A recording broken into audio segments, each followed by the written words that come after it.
Hi, everyone. I'm Rachel, and welcome to the latest installation of Talks at Google. I'm happy to announce my personal friend and colleague, Peter Benjamin. I met Peter about 4 years ago. He was recommended to me by someone who's both an acrobat and a Thai massage practitioner. And her words were, "If you're serious about fixing that hamstring, here's the person to go to." And I looked up this guy, Peter Benjamin, 2 first names, what's up, right? He was a long way away from me. It took me about an hour of taking a really inconvenient bus and then walking halfway across Watertown to get to see this crazy person. And I was like, this person better be a wizard or else I am never taking this trip again. And 1 hour later I said, I'll be back next Tuesday and the one after that and the one after that. Because he had not only figured out what was wrong with my hamstring, but the reason why I kept injuring it over and over again. Now I have my right splits again. So thank you, Peter, and I am very pleased to welcome you to Google. Thank you, Rachel, and thank you for bringing me here. So there's a lot that I want to get to today, talk a little bit about injuries, pain, healing, and some of the things that get in the way of that. But before I do that, I'm just going to tell you a little bit about me and how I got to where I am.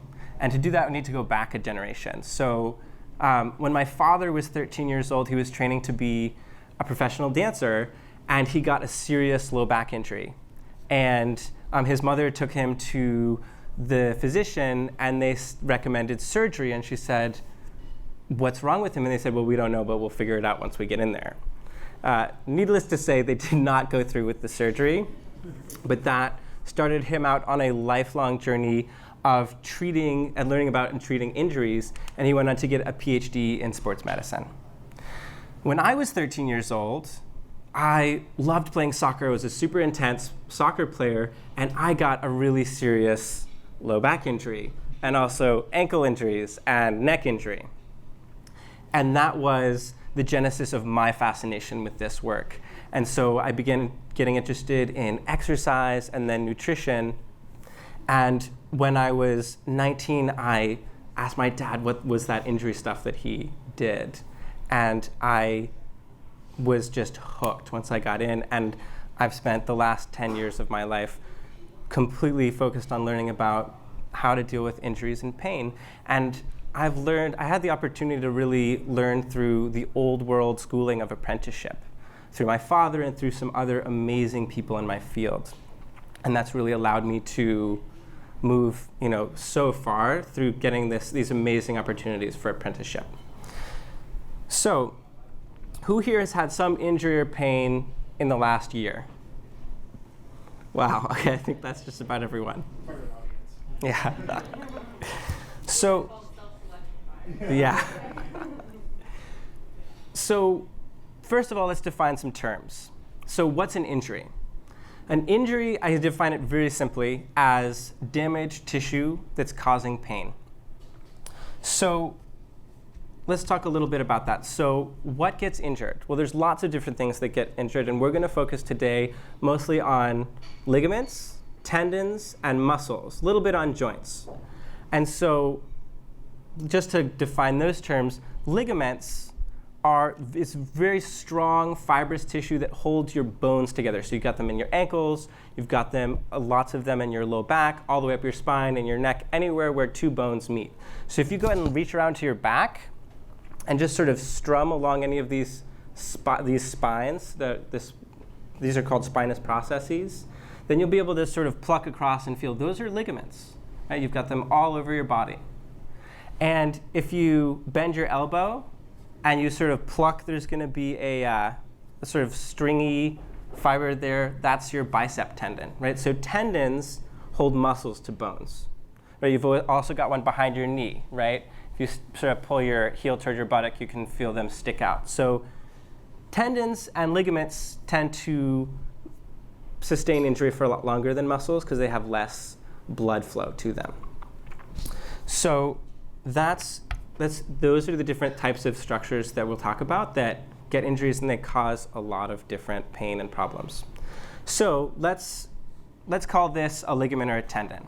So there's a couple qualities about this that I want you to keep in mind. really important. So first is they're longitudinal, right? So these are actually lollipop sticks. But there's about 100 of them. So all these fibers are longitudinal. That makes them, it's very important because it makes them extremely powerful. When we have a demand on them, it's very, very strong.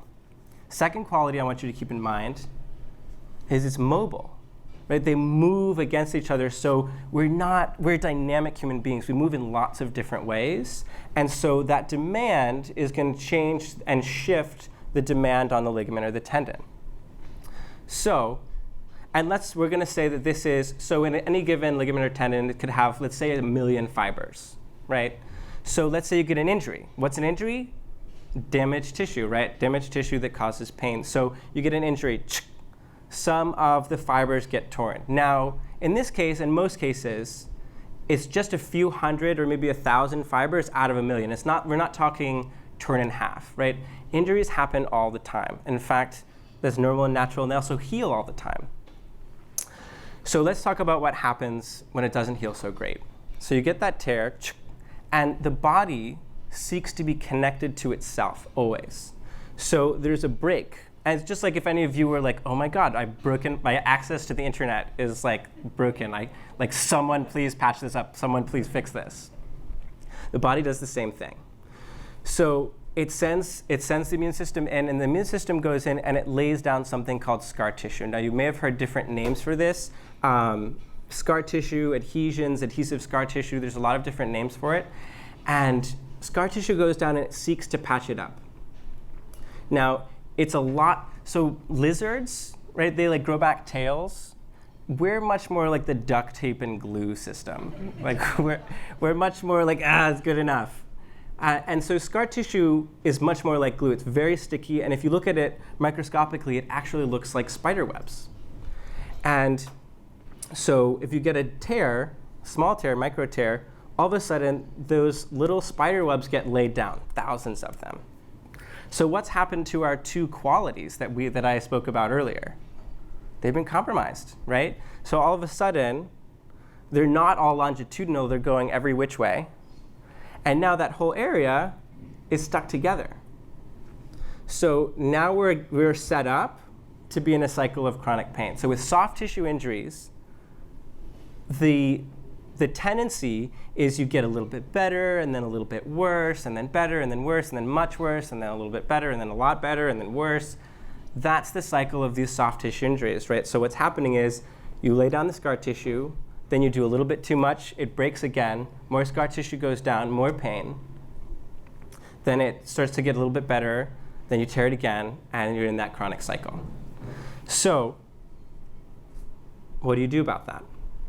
Now, there's a lot of different ways to address scar tissue. One of the ways that I use is I go in, and then you have to be able to find it. But I go in and use manual techniques to simply go ahead and break up that scar tissue. So going in and introducing manual movement to break up that scar tissue. I also use a machine. There's some people use special tools or other machines. There's lots of ways in. However, 2 minutes after someone walks out the door of my office, that scar tissue is going to lay down again. It's going to start laying down. But it's new scar tissue, and we have a new opportunity, right? So scar tissue actually remodels, right? It learns. So just as if you were to have a bonsai tree, and you wanted to mold that bonsai tree into a specific shape, what would you do? You wouldn't just push on it one time, nor would you sort of tap it whenever you thought about it. No, you'd build a structure, right? You'd build a structure to show it the shape that you wanted it to grow in. So exercise, movement, is needed for ligaments, tendons, and muscles. Movement is hugely important to teach that new scar tissue that's laying down how you want it to form. So most recent studies say that scar tissue can remodel for up to 9 months. Now, it happens more intensively for quite a few weeks directly after an injury.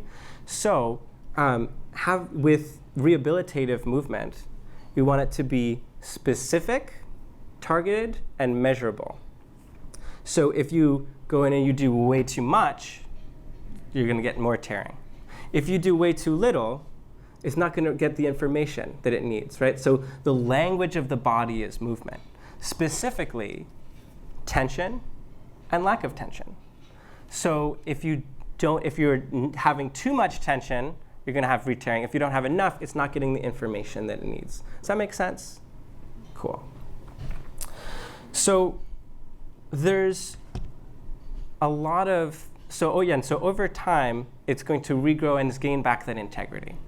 Now, there's a lot of things that tend to cause a lot of confusion around identifying causes of pain. So let's talk a little bit about that. So there's the direct cause of pain, which we've talked about, which is going to mean damaged tissue, inflammation, swelling, all different those problems over here. Now, then there's the indirect causes.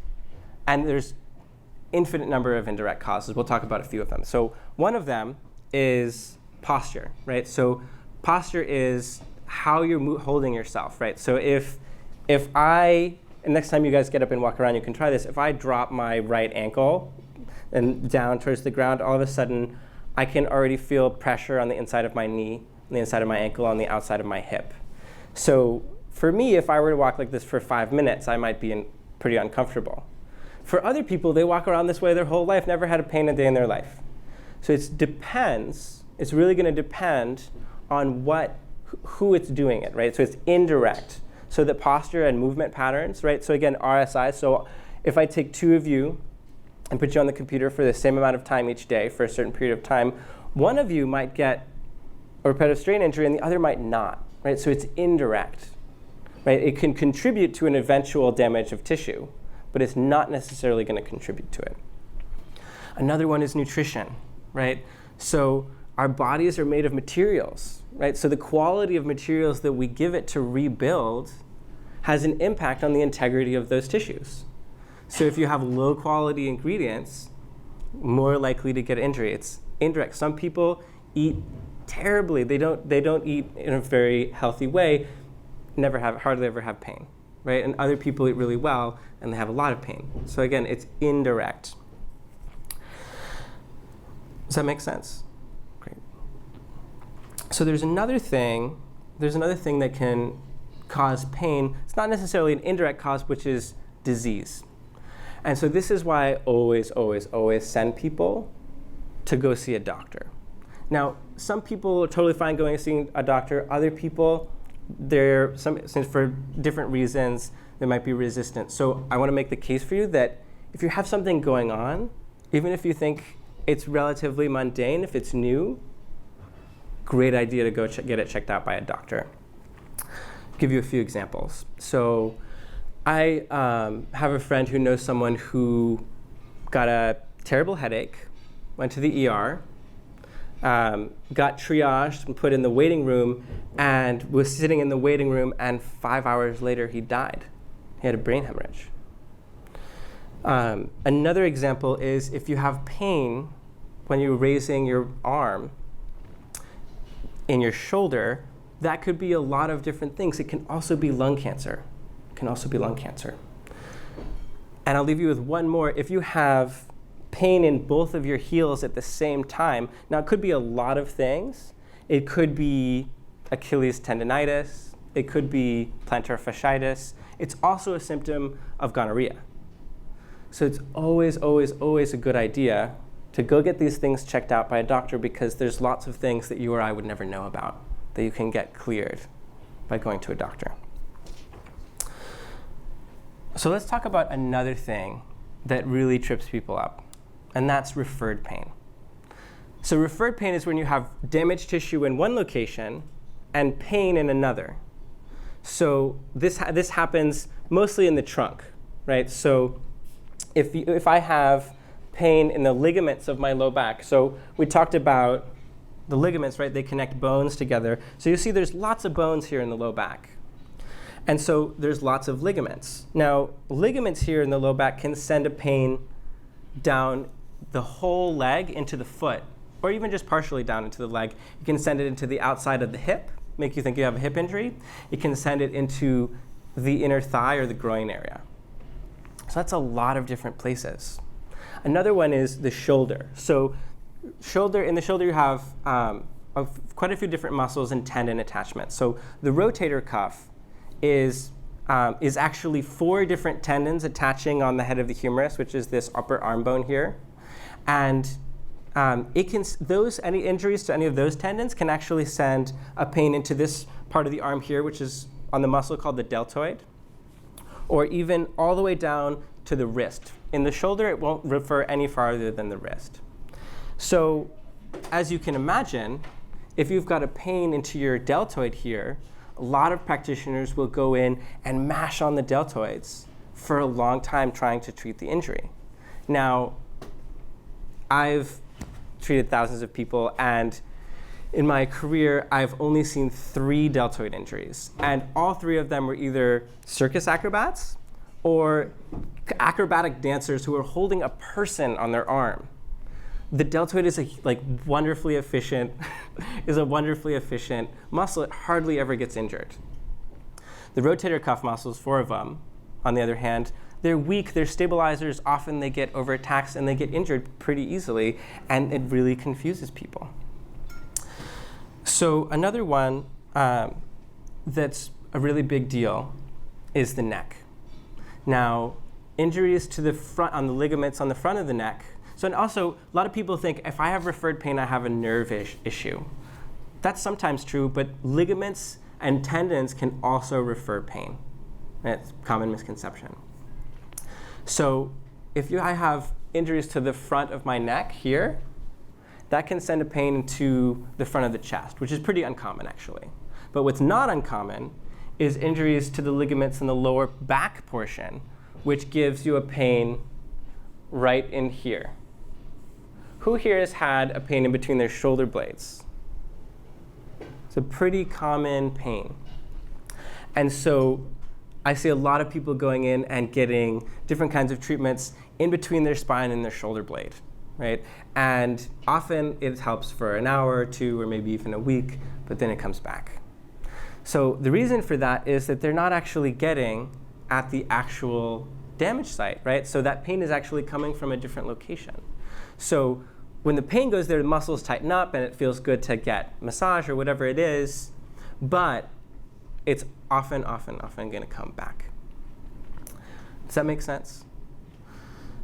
And the last one is, well, actually, let's go into a few more. So being able to find where the damaged scar tissue is hugely important, right? So in the rotator cuff, you've got 4 muscles, 4 tendon attachments. Now, people say, people come in and sometimes say, well, I have a rotator cuff injury. Well, they probably went to someone who doesn't quite know what they have, right? Because they might have a rotator cuff injury, but they might have something different. And if they do have a rotator cuff injury, each one of those tendons does a different thing, is treated differently, is rehabbed differently. So I'll give you an example. You've got, can I borrow you? Mm-hmm. So you have a muscle called the supraspinatus. Now, it pushes the arm away from the body like this, but not very far. The deltoids take over about here. So it runs along the shoulder here and then dives under this bone here, which is called your acromion, and then attaches up onto the humerus, which is this upper arm bone. Now, it's under the bone. This is a very commonly injured tendon. Now, if I'm trying to work on her like this, I'm never going to impact it, right? So having the knowledge of being able to access it is hugely important. So for this one, it's right under the bone here. I'd have to take the bone off to touch it. But if I rotate her arm and put it behind her, it rolls to the front, and then I can find it, and I can palpate it, which basically means touch. And then I'm able to treat it. Does that make sense? Thank you. So injuries to the neck can do another thing, which is that they can actually send a pain on the upper portion. They can send a pain up into the head, and you can have head pain. And this is another thing that really confuses people is headaches. So you can have head pain, but you can also have a neck injury that's referring pain into the head, and then it can trigger a headache or a migraine, which is another thing that I do a lot of work with. All right. So we've talked about scar tissue, we've talked about injuries, we've talked about referred pain, direct and indirect causes of pain. We'll take a few minutes to take a few questions. So I pretty much budget to do physical therapy once a year for like kind of a rotating cast of injuries.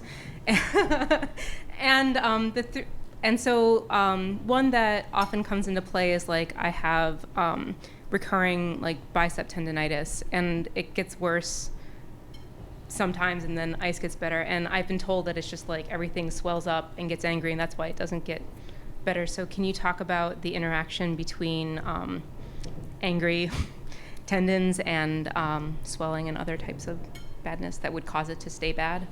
Totally, yeah. So again, when you have a tendon, this actually comes back to I think someone over here had the question. So if you get an injury to the tendon, then you're going to have, what that means is you've got a tear somewhere. Not huge, not in half, but micro tear. And if let's say you do some physical therapy, you can remodel some of that scar tissue, but if you don't build the strength back up and the integrity of that structure back up to what it was before, then what's going to happen is if you do a little bit too much at the wrong angle a little bit later, that scar tissue is going to tear again. And when you've got the tearing, even in tendons and ligaments, when you get tearing, you get a little bit of blood that comes out, and then you'll get the swelling and the inflammation. And depending on the state, we'll talk about this a little bit more later, the state of your immune system and function, you're going to have more swelling or more inflammation or less. But often it's that cycle of the scar tissue not completely returning to its original integrity. You get about 80% integrity with injuries, rehabilitating them. Does that answer your question? Okay. Let's take one more question. How do you diagnose when something is referred pain versus like pain in the or injury in the location where the pain is felt? So I don't ever diagnose because I don't have a medical degree, but I assess with referred pain. There's some simple guidelines. So there are parts of the body that refer and parts of the body that don't. So the neck, shoulders, spine, sacrum, which is here, and hips all refer pain. The elbows, the wrists, the hands, the knees, the feet, they don't. So if someone has a pain here and they're telling me they have a shoulder injury, chances are that they have a neck injury. Now I work with doctors to check all of these things out also. So I have people go and get properly diagnosed. Does that make sense? Mm-hmm. But as far as referred pain goes, I had a circus performer come to me and he's like, I have this terrible shoulder pain, but I can't figure it out, right? So I was like, well, I don't think you have a shoulder pain. He's like, no, I'm sure I have a shoulder pain. And I was like, go ahead and turn your neck. And he's like, oh, that hurts in my shoulder, weird. Right? So it's not rocket science. If you know about it, it's not that difficult to figure out. Does that make sense? Yeah. Yeah.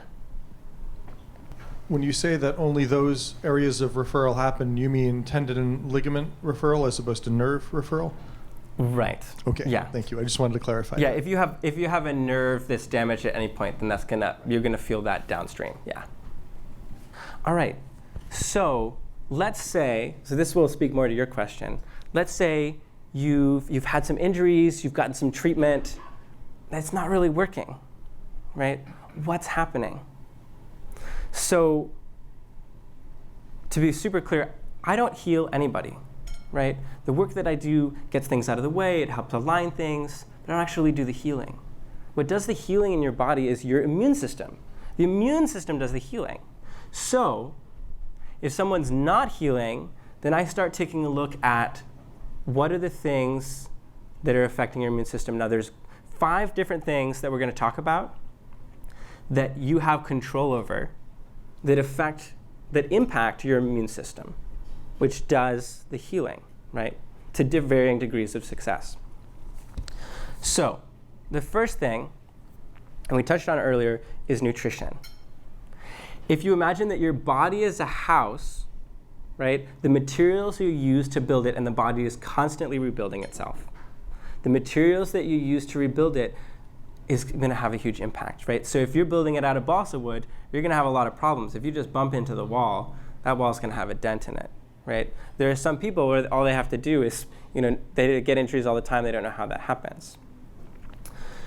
So a few things that you can pay attention to question around nutrition is multiple joint inflammation, right? The beginnings of arthritis, it often shows up in the fingers and the toes and the wrists, even the hips. So that's a low-hanging fruit. Like there is something going on with the nutrition. Now there's two components to nutrition. There's intake and there's absorption, right? So there's what you put into your mouth, and then there's what your body takes into itself. Does that make sense? So we'll talk about a few things in nutrition that pertain to injuries. First one, guess what your muscles, tendons, ligaments, joints, guess what they're made out of? Protein. So if you are either not taking in enough protein or you're not absorbing enough protein, that's going to be a problem. Your body's going to have a much harder time repairing itself, getting back to full integrity. And so again, you're going to have injuries, much more likely for them to recur. Secondly, sugar. So sugar is very well documented at this point that sugar has some negative impacts on your immune system's ability to function. This goes also for fake sugars. So I had a housemate who, she liked to eat healthy, but she loved diet soda. And she was complaining of some pretty bad arthritic and knee pain. And I wasn't treating her at all, but I just mentioned this to her. I was like, oh, well, arthritic, sugar, fake sugars especially, can really impact your joints.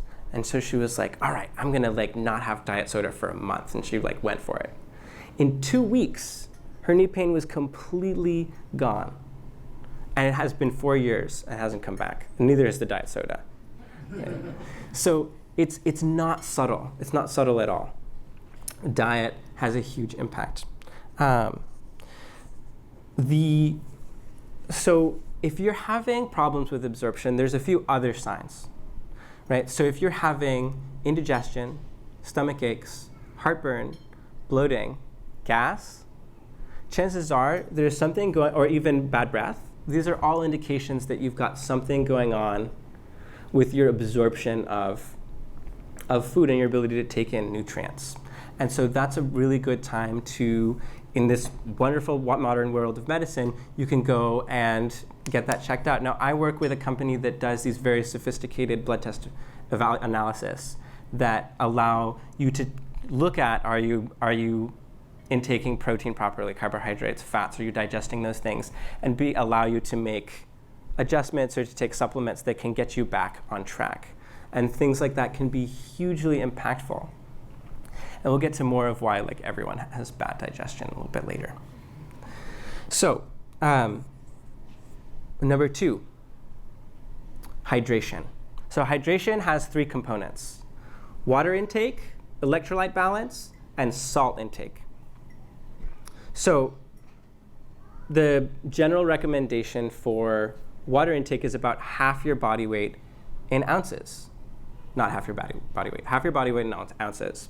Now, if you are hugely athletic and doing a lot of movement, that's going to go up. And if you're intaking coffee or tea, which are diuretics, means you urinate free water, right? Water that you would have otherwise absorbed. And so that ups the intake that you would need daily of water. So electrolytes a little bit more complicated. So your body is a battery, right? Body has an electrical charge to it. Now, you have a charge differential, right? They're positive and negative charge that drives the processes of a lot of cellular processes within your body. So there's inside your cells is called the intracellular matrix, and outside your cells is called the extracellular matrix. So having a powered and negative positive charge differential between them, hugely important for nutrition delivery, waste removal, osmosis, all kinds of hugely important things. If your body battery is low, your ability for your body to function on many, many, many levels especially healing, is going to be compromised.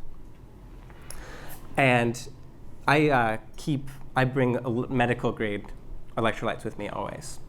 And so it's something that has a really big impact and can really improve your health through having a really healthy electrolyte intake. Now, the last piece is salt. Now, I'm not talking about regular table salt, right? So if you've got table salt that is white and crystalline and dry, that's not the salt I'm talking about. So the best salt I know about is Celtic sea salt, which is natural, it's gray, it's slightly moist, and it has about 85% sodium chloride and 15% other minerals. So electrolytes are mainly about 6 different salts and minerals in different balances inside your body. So it's another thing that you can look to and have control over if you're having troubles healing from pain or injury. So the next one is exercise, right? So movement. Movement, like we said, movement is the language of the body, right? It's a use it or lose it system. We were made to move. These bodies are designed the same way, roughly, that they were 100,000 years ago. So whereas rehabilitative exercise we talked about as being specific, targeted, and measurable, movement for health is more dynamic, integrative, and I would say fun, right? The best exercise that you can do, the best exercise for you, period, is the one that you do. If you know all kinds of great exercises and you're not doing them in a regular and consistent way, they're not doing you any good. If you like to walk, walk. If you like to run, run. Swim, rock climb, do circus arts. Like whatever it is, being able to integrate movement of any kind, and if the more varied and dynamic, the better, that's hugely important. So there's 6 different movements that are essential to all macro human movement, right? So pushing, pulling, twisting, bending, squatting, and lunging, which is an exaggerated form of running or walking, right? So having a mixture of all of those movements in your movement vocabulary is going to be hugely beneficial, right? Because we talked about how tissues are dynamic, right? So that movement, using that movement, keeps that movement at its best. Lastly, we'll talk about sleep. Now, when you're asleep, so I'm hearing some chuckles.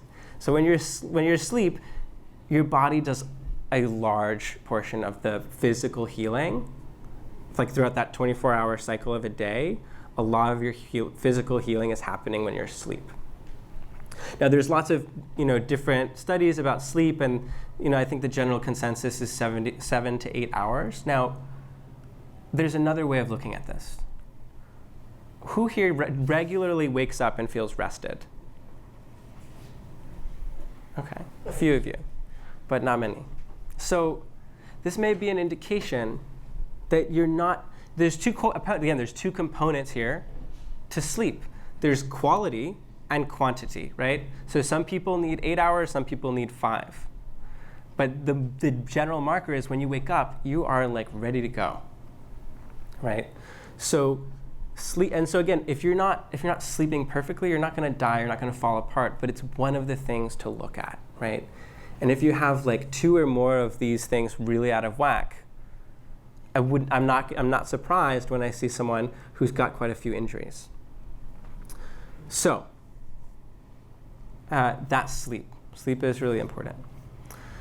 Now there's another system that interfaces with your immune system, and that's your nervous system, right? So again, this body is the same it was 100,000 years ago, and we were wired for a different life, right? So back then, stress looked like there's a tiger, and my system goes into, if you guys know about the autonomic nervous system, you've got fight or flight and rest and digest. So I see a tiger, I go into fight or flight, right? So I'm either going to fight until one of us is gone, or I'm going to run like hell. And then, so let's say I fight it and I kill the tiger, then I get to relax, rest, maybe eat, right? And the system calms down. Now, when I go into that fight or flight state, survival of my, like, it goes to number one. So what that means is my blood and energy of my body goes to the big moving muscles of my body and to my brain, specifically the ones concerned with sight, smell, sound, touch, right? And guess what gets turned down? Immune system, digestion, right? They go down in their function, right? It doesn't matter how well I'm digesting something if I'm getting mauled by a tiger. Like, so we live in a world of paper tigers, right? It's not so cut and dry. You know, the things that threaten our existence, our safety, they're different. It's bills, it's debt, it's, you know, bosses, it's deadlines. You know, it's much more hard to pin down things, and there's not a clear beginning, middle, and end. So, you know, for a lot of you who are living in that state of stress, right, your system is ready looking for the threat, right? And so, you know, so many people in the world today, like most people I meet, I would guess, have some kind of digestive thing going on, right? Because our system is not putting as much energy as it could to that. So what helps us with our immune system, with our nervous system rather? Well, one of them is rest, not sleep, but rest, downtime, white space. Another time is spending time with people that we love, people who nourish us.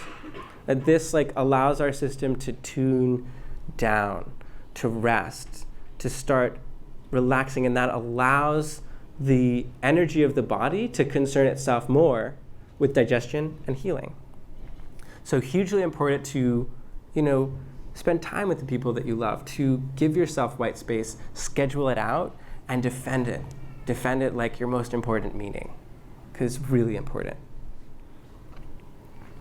So if you concern yourself with all of those things, this is not going to just mean less injury and pain.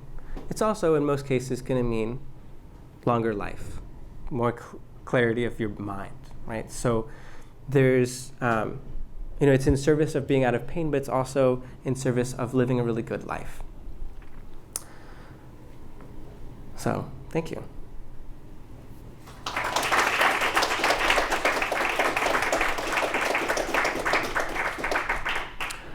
So, let's take some questions.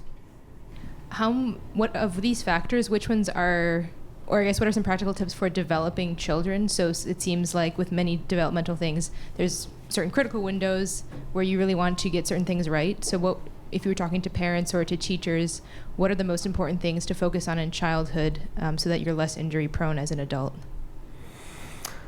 So the number one to me would be nutrition, right? So when I was a kid, I didn't eat very well, and I pushed my body really hard. And by the time I was 13, my body was a wreck. And I was in rough straits for like 6 years before I started getting really regular treatment and changing how I ate. So, and especially, you know, as a child, you're building the foundation for the rest of your life. So the food that you're putting in is actually turning it on, off, just different genes and epigenetics that are going to sort of set the stage for you moving forward. I was wondering if you can describe what inflammation is and why does like ibuprofen help heal it? So, okay, yes. Inflammation is a swelling, so it means that there's fluid, right? There's fluid that's sort of protecting things that happens in the body. So we can talk about it in the case of joints, right? So if you have an injury to 2 or more tendons in the shoulder or 1 or more ligaments in the knee, that joint is going to, as a protect, or even if you just have an impact, and then you can have an arthritis. Arthritis just means inflammation of the joint, right? So, and inflammation is essentially swelling, heat, and those 2 components. So when you have that,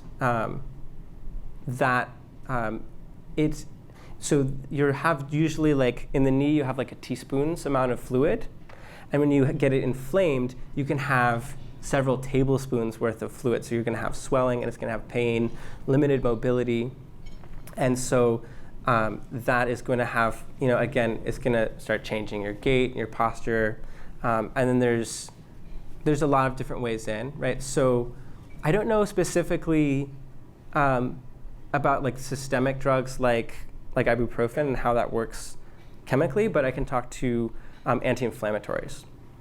So with anti-inflammatories, like if you had an anti-inflammatory injection, so you can imagine that, so imagine like a street of Boston that's really under construction, right? So there's holes in the road, there's piles of gravel, and there's a lot of machines, and there's a lot of construction workers. So when that anti-inflammatory comes in, it's essentially some guy who comes in and says, everybody clear out. And so they take their trucks and all the people and they clear out. But what gets left behind is the holes in the piles of gravel, right? So the inflammation is one step in the healing process, right? The heat and that brings the immune system and it starts rebuilding things. And so when, in the case of like a mild trauma to a joint or something, in that case, it's mostly just like machines and trucks in this analogy, and you clear those out and then you don't have much of a problem, right? And just get rid of that. In the case of when you have like a lot of damage to the tissue and then you clear that out, you've just sort of got, hopefully it's gone, but often you've got this damaged tissue that's sort of unfinished that's being left behind. And so it makes it pretty easy for it to get re-injured. And so you hear about these football players who get a bicep tendon injury and they go and get an anti-inflammatory injection and then they injure it again, right? Because there's still damaged tissue there. And they'll go to a different doctor and be like, I haven't had one yet, I need another injection. And then they'll irritate it again and they'll go to a third one and be like, I need another injection. And then they'll go and they'll do too much and it can actually pop off and roll up into the shoulder or down, which is pretty gross. But so that's how anti-inflammatories work. Again, I'm sorry I can't speak specifically to ibuprofen, but in general with anti-inflammatories, that's how it works. Did that answer your question, more or less? Okay. So you spoke a little earlier about when muscle's injured, you want to rehabilitate it and work it in the right way. Can you be more specific about what makes a rehabilitation exercise the right way for that type of injury? Sure. So it's specific and targeted, right? So that means that you're actually putting tension through that tissue that's injured, right? If I am doing a rehabilitative exercise to get my traps stronger, when I have or my rhomboids, which are these muscles in the back here, when I've got, one of the rotator cuff muscles injured, it's not going to do much for me, right? So you want it specific, and then you also want it measured. So I always have people do it with weights rather than bands. The reason being that it's not measurable, right? So if I've got a band, bands are great if you're just like for health, right? But if you're trying to rehabilitate an injury, you want to be able to measure it. So I start people out at 1 pound typically, and see how that is, right? With a band, it has a certain amount of strength here, a different amount of strength here, and a different amount of strength here, and it degrades over time.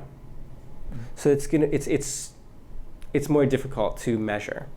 So it sounds like what you're saying is it's specifically about isolating the muscle that was injured and making Right. sure that is what is being activated. Yes, and then again, we're talking about addressing the direct cause. So there's lots of practitioners who work with indirect causes, right? Working with muscle balance and that kind of thing. It's more in the PT realm, and that's not what I do. Like that can help again with the indirect things. If we get posture and alignment happening, then sometimes that injury will just stop getting exacerbated and it will heal up. In other cases, you actually need to address the specific injury itself and treat it directly. Otherwise, if I tear, something pretty badly, but I get my alignment really good, that tear is still there. Like I still need to address that. Does that make sense? Yeah, thank you. Great. I just had a brief follow-up question about nutrition. Lots of people have all sorts of health advice. Right. So this means a lot of things to different people. So I'm curious if you could just very briefly talk about what you mean. What are like the key things? You were saying like, say, diet sugars or whatever, but key things you mean by good nutrition. So, right. That's one thing I did leave out a little bit. So we could have a big debate, right, about like nutrition and what's the right food to eat and what's the wrong food to eat. And basically there's some data on pretty much any food being bad. So I don't want to get into that discussion, but what I will say is that if you're eating organic food, and I know they have a lot of that available here, that's much better than inorganic food, right? So if you're having, it means less pesticides, and usually it means more micronutrients, right? So a lot of agriculture today is fertilized with NPK, right? So nitrogen, potassium, and phosphorus, which is not all of the nutrients we need to survive. And we have less and less nutrients in the soil these days. So that, because of topsoil loss, it's a whole other conversation. So that's one piece, is like eating organic food. The other thing is eating at home, right? So the basic fact is when you eat out at a restaurant, unless it's explicitly stated otherwise, restaurants tend to carry lower quality food. That's just how it is. And again, some places have like grass-fed meat and organic food, and like that's a different story, and that's wonderful when you encounter that. And you know, again, like local, right? So it's foods that are fresher, foods that are, you know, and having a balance of fats, carbohydrates, and protein is also really, really important, right? There's always someone out there like ready to like demonize, you know, some aspect of food, but you know, really on the most basic level, having like your body is made up of protein, carbohydrates, and fats. Like you need those things in good quantities and in good quality. Does that answer your question? Yeah. Okay. I had a follow-up question on the inflammation. Yeah. So I'm going to PT for a number of injuries, and a lot of times, and they're all tendon injuries. And most of the time they'll say, you know, ice afterward, maybe even every day or like every night. Is that suppressing that inflammatory response that would help heal, or is that different than like cortisone injections? Or So it is different than cortisone injections. Cold is currently in a kind of a controversy. I don't have anything against it. I often have people use heat or cold after doing their exercises, and I really go with what people prefer. You know, both. So cold is a vasoconstrictor, and heat is a vasodilator, which basically means it makes your blood vessels smaller in the case of ice and bigger in the case of heat. Now, my preference is to have them do both, right? So doing a minute of heat and then 30 seconds of cold and then a minute of heat, because what you create in that scenario is a pump, right? Dilation and then constriction, and then dilation and then constriction. Blood is the bringer of nutrients, it's the taker away of waste, and it's the deliverer of the immune system. So blood flow, really good. Does that make sense? Yeah. Yeah. All right, so this is sort of probably a very basic, like embarrassingly lack of body awareness question, but like how do you tell the difference between injuries and like sort of regular, you know, muscle soreness from having been active all the time? And like, because I feel like, you know, being an active person, I have a lot of aches and pains all over the place, but like I never know whether it's like something is broken or whether this is just normal for having done things, or yeah. Got it. Okay. So there's a few things you can consider. One of them is, again, it's totally normal and natural to feel sore after exercise.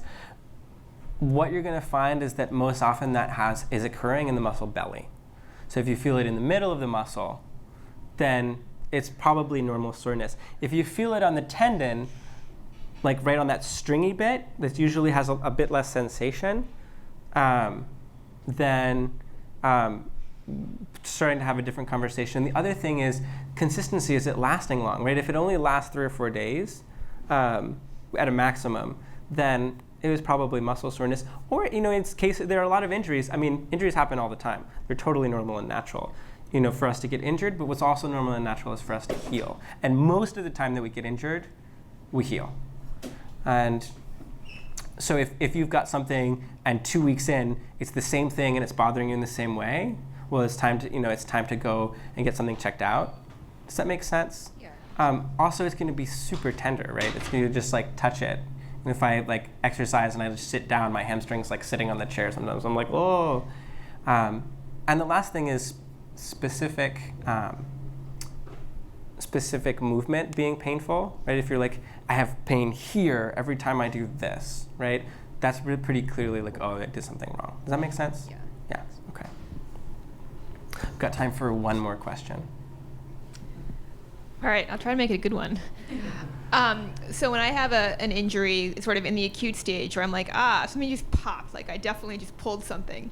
What I'm wondering is, I know that, okay, so the immediate thing that's going to happen is like scar tissue is going to start forming, and I need to be working with that and like making sure that, it's not like solidifying and working through it and making sure that it's healing well. But I also feel like, maybe I should rest for like a couple days or a week, like right after it's happened. And so do you have any advice on like how long should you be resting an injury when you know it's just happened versus how long should you be jumping right in and like trying to rehab it? Totally. So first thing is, if you hear like a pop like that, like especially if it swells up within 5 minutes, doctor.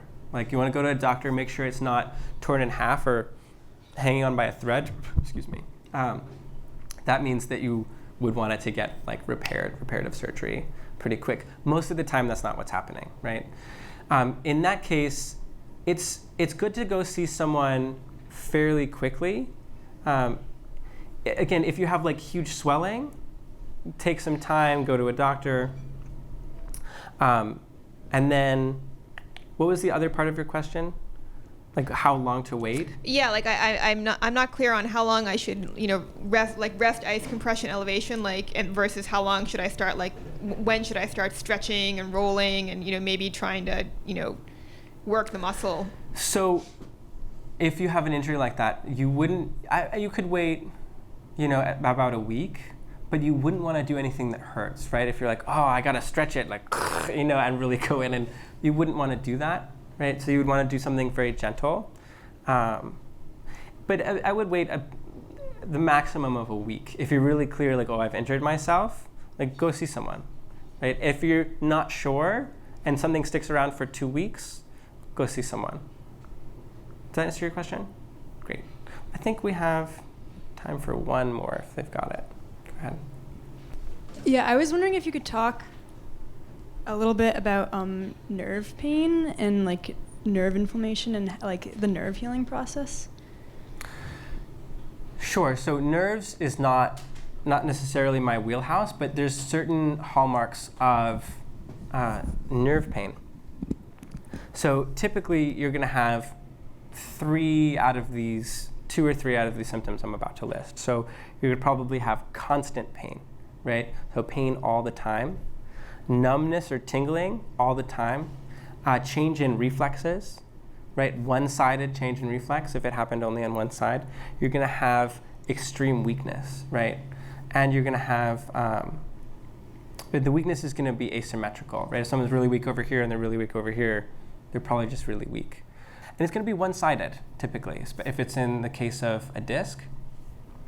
And so if you have 2 or more of those, like, chances are that you've got a nerve thing, and you always want to go and get imaging and get those things confirmed with a doctor. Does that answer your question? Yeah. And as far as healing nerve pain, I've heard that it's something like if you've had a damaged nerve that it heals at about 1 inch a month. Again, that's not my wheelhouse, but that's about the rate. Again, not if it's totally severed. That's a different story. All right.